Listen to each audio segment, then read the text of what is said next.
Assalamualaikum warahmatullahi wabarakatuh. Perkenalkan, kami dari kelompok 6 akan membahas metode pendidikan Islam dari mata kuliah Hadis Tarbawi dengan dosen pengampu Bapak Muhammad Mizan Sahroni MAG. Kelompok 6 ini dengan saya sendiri yaitu Mintisari dan Bella Regina Fajrin. Bagian yang pertama yaitu pengertian metode pendidikan Islam. Menurut Abu Dinata, metode dapat diartikan sebagai jalan atau cara yang harus dilalui untuk mencapai suatu tujuan. Menurut Jalaluddin dan Usman Said, metode adalah cara untuk menyampaikan materi pelajaran kepada anak didik. Sedangkan pendidikan Islam menurut Muhaimin mengandung arti bahwa aktivitas pendidikan yang diselenggarakan atau didirikan dengan hasrat dan niat untuk menjalankan ajaran dan nilai-nilai Islam. Sehingga dapat disimpulkan bahwa metode pendidikan Islam adalah cara atau jalan yang dapat dilakukan atau ditempuh untuk mencapai tujuan yang berdasarkan dengan ajaran-ajaran Islam yang sesuai dengan nilai-nilai kehidupan yang seimbang yang berpedoman dengan Al-Quran dan hadis. Di dalam Al-Quran, metode pendidikan Islam ada pada surat An-Nahl ayat 125 yang berbunyi, Ud'u ila sabili rabbika bil hikmati wal mau'izatil hasanah wajadilhum billati hiya ahsan inna rabbaka huwa a'lamu biman dhalla an sabilihi wa huwa a'lamu bil muhtadin. Artinya, serulah manusia kepada jalan Tuhanmu dengan hikmah dan pengajaran yang baik, dan berdebatlah dengan mereka dengan cara yang baik. Sesungguhnya Tuhanmu, dialah yang lebih mengetahui siapa yang sesat dari jalannya, dan dialah yang lebih mengetahui siapa yang mendapat petunjuk. Hadis metode pendidikan. An Ibnu Umar qala Rasulullah sallallahu alaihi wasallam, Inna min syajarata lima yasqutu waraqha wa inna mathlul muslimi fahaddithuni ma hiya fawaqa'an nasu fi syajaril bawadi qala Abdullah wa waqa'a fi nafsi annaha nakhlahu fastajaitu thumma qalu haddithna ma hiya ya Rasulullah qala hiyan nakhlah, yang artinya, dari Umar, sabda Rasulullah sallallahu alaihi wasallam, sesungguhnya di antara pepohonan itu ada sebuah pohon yang tidak akan gugur daunnya, dan pohon yang dapat diumpamakan sebagai seorang muslim karena keseluruhan dari pohon itu dapat dimanfaatkan oleh manusia. Cobalah kalian beritahukan kepadaku, pohon apakah itu? Orang-orang mengatakan pohon bawadi.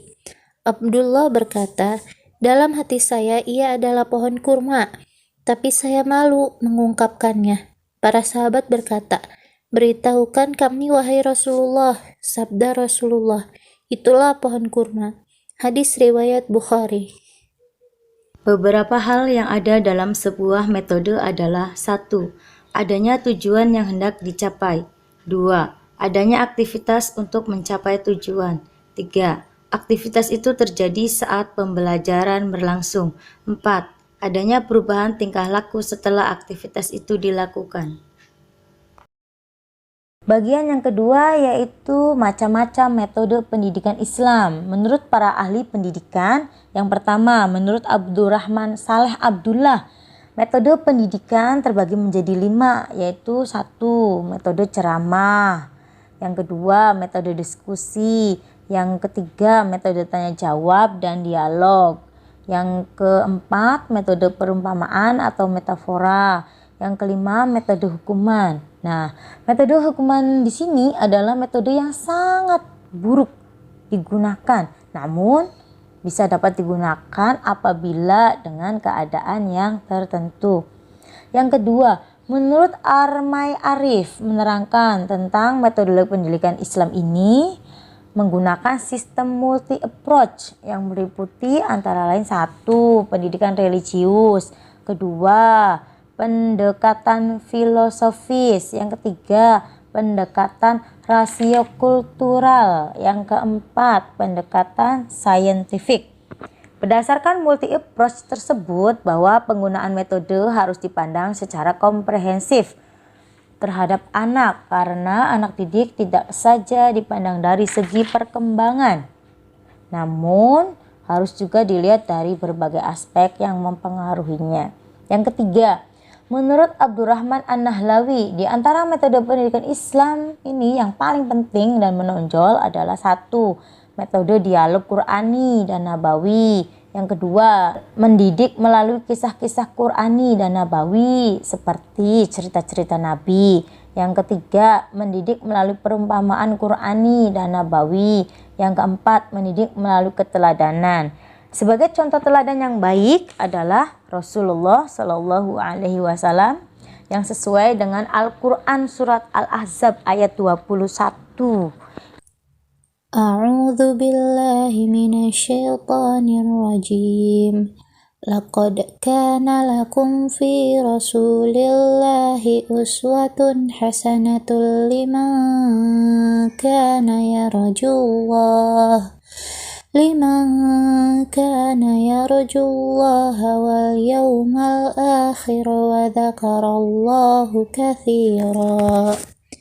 Yang artinya, sungguh telah ada pada diri Rasulullah itu suri tauladan yang baik bagimu, yaitu bagi orang-orang yang mengharap rahmat Allah dan kedatangan hari kiamat dan banyak yang mengingat Allah. Hadis mendidik melalui ketauladanan. Haddatsana Abdullah bin Yusuf qala akhbarna Malik an Amir bin Abdullah bin Zubair an Amr bin Sulaiman Zuraqi an Abi Qatadah al-Ansari anna Rasulullah sallallahu alaihi wasallam kana yusalli wa huwa hamilun Umamah bint Zainab binti Rasulullah sallallahu alaihi wasallam wali Abil Asi bin Rabi'ah bin Abdi Syams fa idza sajada wada'aha wa idza qama hamalaha. Artinya, hadis dari Abdullah bin Yusuf, katanya Malik memberitakan pada kami dari Amir bin Abdullah bin Zubair, dari Amir bin Sulmi Az-Zaraki, dari Abi Qatadah Al-Ansari, bahwa Rasulullah Shallallahu Alaihi Wasallam sholat sambil membawa Umamah binti Zainab binti Rasulullah Shallallahu Alaihi Wasallam dari pernikahannya dengan Abu Al-As bin Rabi'ah bin Abdi Syams. Bila sujud beliau menaruhnya dan bila berdiri beliau menggendongnya. Hadis riwayat Bukhari. Yang kelima, mendidik melalui aplikasi dan pengalaman. Yang keenam, mendidik melalui ibrah dan nasihat. Yang ketujuh, mendidik melalui targhib dan tarhib. Sedangkan menurut tim Departemen Agama bahwa pendidikan dapat berjalan secara efektif yang memiliki prinsip-prinsip. Satu, memperhatikan kecenderungan peserta didik. Dua, memanfaatkan aktivitas individual para peserta didik. Yang ketiga, mendidik melalui permainan. Yang keempat, menerapkan prinsip kebebasan yang rasional. Yang kelima, memberikan motivasi. Yang keenam, mengutamakan dunia anak. Yang ketujuh, menciptakan semangat berkooperatif atau bekerja sama. Yang kedelapan, memanfaatkan semua indera peserta didik, sebab pendidikan indrawi merupakan alat menuju pendidikan yang intelektual. Bagian yang ketiga yaitu tujuan metode pendidikan Islam. Masih menurut Abu Dinata menjelaskan bahwa fungsi pendidikan secara umum dapat dikemukakan sebagai pemberi jalan atau cara yang sebaik mungkin bagi pelaksanaan operasional dari ilmu pendidikan.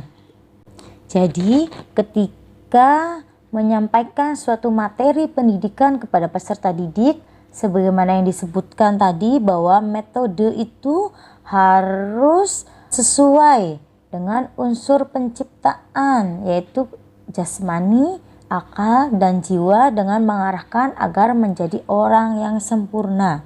Dengan demikian, metode adalah menjadikan proses dan hasil belajar mengajaran agama Islam berhasil dan menimbulkan kesadaran kepada peserta didik untuk mengamalkan ketentuan ajaran Islam melalui teknik motivasi yang menimbulkan semangat belajar peserta didik.